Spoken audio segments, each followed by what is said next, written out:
That would mean 2.4 million people losing decades-old access to free help when many need it most. The proposal, which the Department for Health and Social Care claims will save the NHS £257 million a year, has been labelled a false economy.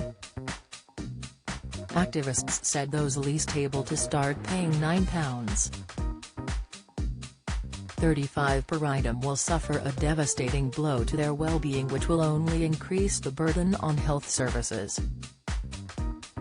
Theron Govend, of the Royal Pharmaceutical Society, said, "Many more people will be affected by this tax on the sick at exactly the time at which they may be needing more medicines. It is unacceptable to raise the cost of prescriptions in the current economic situation when many have been disadvantaged.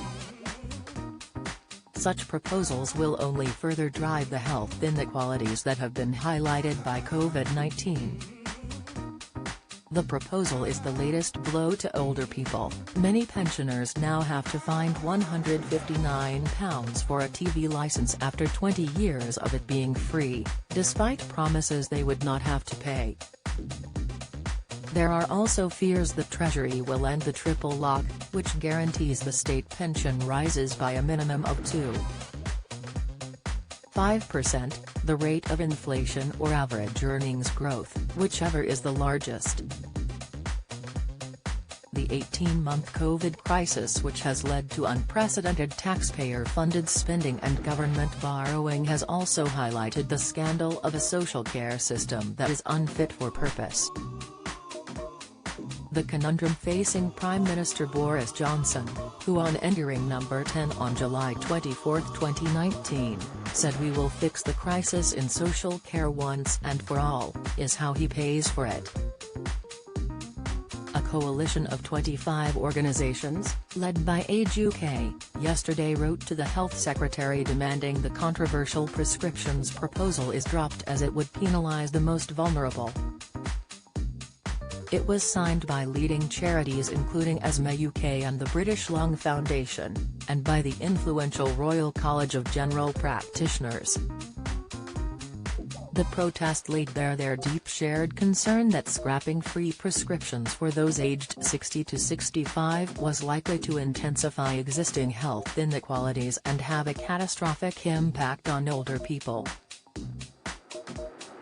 Campaigners argued that with many already struggling to meet living costs, an additional levy may cause big problems, especially for over-60s on modest incomes that rule them out of receiving benefits.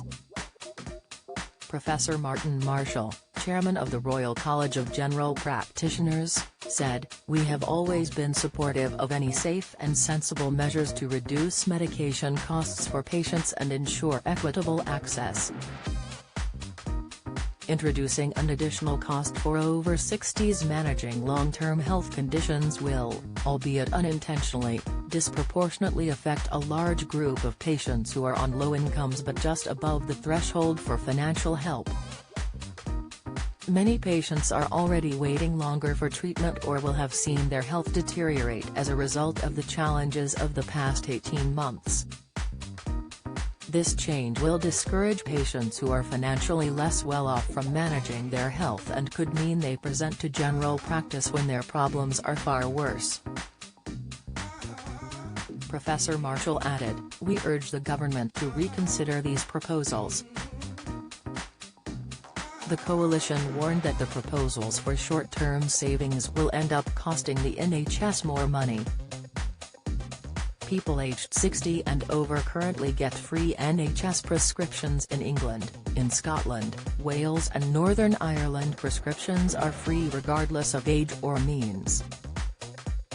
The charge in England is £9.35 per item. A quarterly prescription prepayment certificate is £30. 25 while 12 months is £108. 10. Charges usually rise every April 1. Other costs include £30.70 for a surgical bra, £46. 30 for an abdominal or spinal support and £293. 20 for a full bespoke human hair wig. Health officials are consulting on whether prescriptions should be payable up to the state pension age of 66. The consultation, which closes today, says people aged between 60 and 65 can be economically active and more able to meet the cost. But protesters claim ending the free medication scheme could disproportionately affect those with degenerative health conditions and multiple health problems. The Office for National Statistics estimates more than 2.4 million people would lose free prescriptions. The Department for Health expects up to 354,000 will cut down on medication to save paying, and campaigners fear 46,000 will then need hospital care. Parkinson's UK, a research and support charity, said ending free prescriptions for 60 to 65s would cost the NHS an extra £5 million in avoidable admissions of patients with the degenerative condition.